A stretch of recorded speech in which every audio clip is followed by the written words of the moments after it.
کے متعلق جن کے متعلق ایک جماعت ہے اللہ تعالیٰ کی، جن کے متعلق اللہ فرماتا ہے نا کہ میرے ولیوں کو کوئی خوف نہیں ہے اور نہ ہی کچھ غم. تو دنیا کا ان کو کوئی خوف نہیں ہوتا، نہ دنیا کا خوف ہے نہ دنیا داروں کا خوف ہے. ایک بار کیا ہوا کہ غوث پاک رضی اللہ تعالیٰ عنہ کا یہ معمول تھا کہ آپ جب بھی بیان کرتے تو ہمیشہ حق گوئی سے کام لیتے. کبھی بھی چاہے وہ حاکم وقت ہو، بادشاہ ہو، خلیفہ ہو، کوئی وزیر ہو، کوئی بھی ہو، کہ اس کی خاطر اگر اس شریعت کے خلاف ہو گیا یا شریعت کے خلاف اس نے کوئی کام کیا تو پھر اس کو چھوڑتے نہیں. ایک واقعہ سماعت فرمائے. حق بولنا مرد مومن کی بہت ہی اعلیٰ علامت ہے اور اس کا قیمتی جوہر ہے. حضور سراپا نور سرکار مدینہ صلی اللہ علیہ وسلم کا ارشاد گرامی ہے کہ سب سے افضل جہاد یہ ہے کہ ظالم بادشاہ کے سامنے حق بات کہہ دی جائے. حق بات ظالم بادشاہ کے سامنے کہہ دی جائے. سوچئے ظالم کے سامنے حق بات کہنا ہر ایک کی بس کی بات نہیں ہے. سب کے پاس وہ جگر نہیں ہوتا، سب کو اپنی اپنی جان کی فکر ہوتی ہے، لیکن جس کو اپنی جان سے زیادہ ایمان کی فکر ہوتی ہے پھر وہ ان چیزوں کی پرواہ نہیں کرتا. اور فرماتے ہیں کہ ہمارے آقا سرکار غوث پاک رضی اللہ تعالیٰ عنہ حق بات کہنے میں بڑے جری اور نڈر تھے. بڑے بڑے بادشاہوں امیروں کو حق کے معاملے میں آپ جھنجھوڑ کر رکھ دیتے. خلیفہ بغداد نے جب ابو الوفا یحییٰ جیسے ظالم کو قاضی کا عہدہ سپرد کیا تو حضور غوث پاک رضی اللہ تعالیٰ عنہ نے برسر منبر خلیفہ وقت کو اپنے وعظ میں للکارا اور صاف صاف کہہ دیا کہ اے خلیفہ، تو نے ایک جابر و ظالم کو خدا کے بندوں پر حاکم بنا دیا. تو ہوش رکھ کہ کل خدائے تعالیٰ کے دربار میں تجھ کو نادم و شرمندہ ہو کر اس کا جواب دینا پڑے گا. حضور غوث پاک کی یہ پرجلال حق گوئی سے خلیفہ بغداد کے جسم کا رونگٹا اور بدن کا بال لرزہ براندام ہو گیا اور خلیفہ بغداد نے اپنی غلطی کا اعتراف کر کے ابو الوفا یحییٰ کو فوراً قاضی القضات کے عہد سے معزول کر دیا. ڈاکٹر اقبال کہتے ہیں کہ آئینے جواں مردہ حق گوئی و بے باقی، آئینے جواں مردہ حق گوئی و بے باقی، اللہ کے شیروں کو آتی نہیں روباہی. اللہ کے جو مقبول بندے ہیں وہ حق بولنے سے کبھی بھی پیچھے نہیں ہٹتے.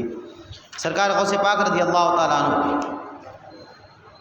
حضرت ابو بکر رضی اللہ تعالیٰ عنہ، یعنی ایک یہ بزرگ ہے جن کا نام ابو بکر ہے، یہ سیدنا صدیق اکبر نہیں ہے، وہ بزرگ ہے جن کو خواب میں سیدنا صدیق اکبر نے اپنا خرقہ عطا فرمایا تھا.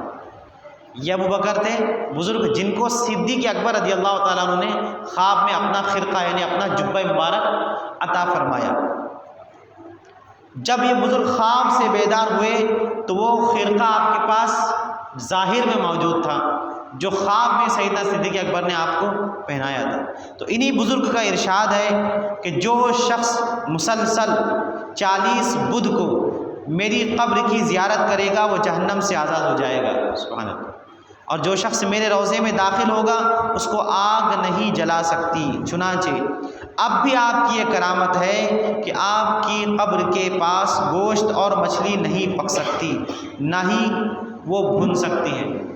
یہ بھی کرامت ہے. سبحان اللہ. اور یہی حضرت ابوبکر صدیق، حضرت ابوبکر جو بزرگ ہے، انہوں نے برسوں پہلے یہ خبر دی تھی کہ عراق میں 8 اللہ کے اولیاء درجہ اوتاد پر فائز ہوں گے، جس میں حضرت معروف کرخی، حضرت احمد بن حنبل، حضرت بشر حافی، حضرت منصور بن عمار، حضرت جنید بغدادی، حضرت سری سقطی، حضرت سہیل بن عبداللہ اور حضرت عبد القادر جیلانی رضی اللہ تعالیٰ عنہ. کئی سالوں پہلے، آپ کی پیدائش سے بھی پہلے آپ کی آمد کی بشارت دے دی گئی تھی. جب لوگوں نے آپ سے دریافت کیا کہ حضور یہ عبد القادر جیلانی کون ہے، تو آپ نے فرمایا کہ یہ ایک عجمی سید ہے، ایک عجمی سید ہے۔ ایک ہوتا ہے عربی، اور جو عربی نہ ہو اس کو عجمی کہا جاتا ہے۔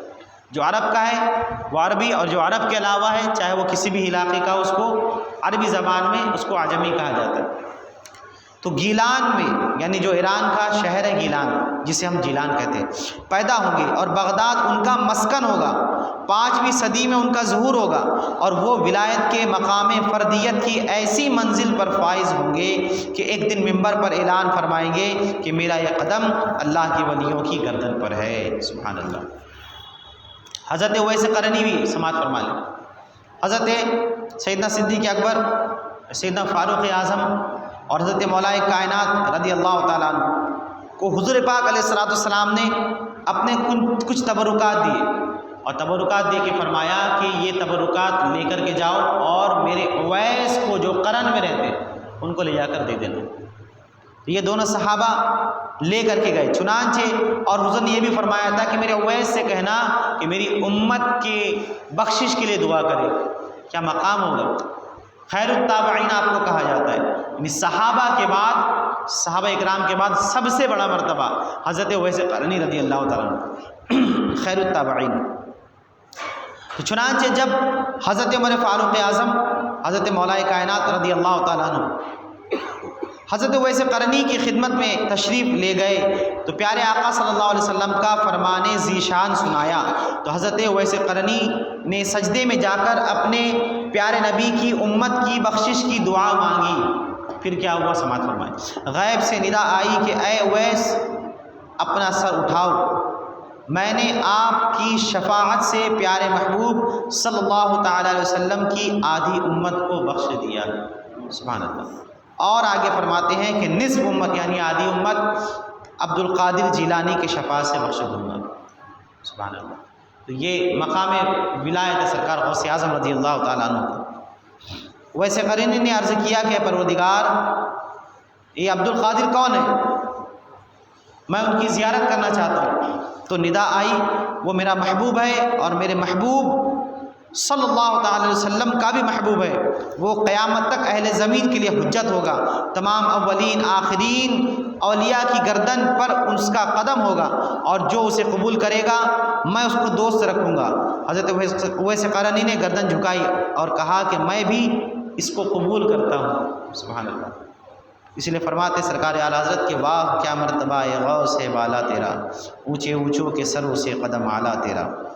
اور یہ آخری سماعت فرما لے، سرکار سیدنا غریب نواز رضی اللہ تعالیٰ عنہ جب حضرت سرکار غوث اعظم رضی اللہ تعالیٰ عنہ نے اعلان ولایت، یعنی جب آپ نے یہ اعلان فرمایا کہ میرا قدم اللہ کے ولیوں کی گردن پر ہے، تو خراسان کے جنگلوں میں یا پہاڑوں میں آپ اللہ کی عبادت میں مشغول تھے، سرکار غریب نواز رضی اللہ تعالیٰ۔ جیسے ہی آپ نے اعلان سنا تو فرماتے ہیں کہ اس وقت روئے زمین پر جتنے اولیاء تھے پوری دنیا میں، دیکھیے اللہ کا نیٹ ورک کتنا مضبوط ہے۔ آج ہمارے پاس جیو کا نیٹ ورک ہے، 4G ہے، کسی کے پاس 5G ہے، لیکن وہ اللہ کا نیٹ ورک کتنا مضبوط ہے۔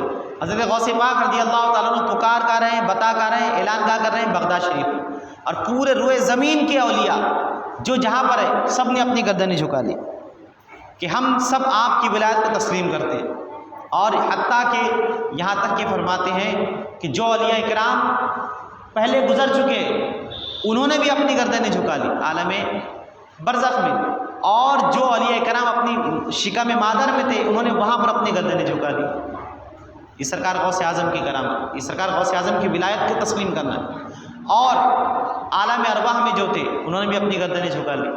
اور فرماتے ہیں سرکار غریب نواز رضی اللہ تعالیٰ عنہ جب آپ رضی اللہ تعالیٰ عنہ عبادت میں مشغول تھے تو جب اعلان سنا تو اعلان سننے کے بعد آپ نے اپنی گردن نہیں جھکائی، اور ساتھ یہ بھی فرمایا کہ آپ کا قدم صرف میری گردن پر نہیں بلکہ میرے سر اور آنکھوں پر بھی ہے نا۔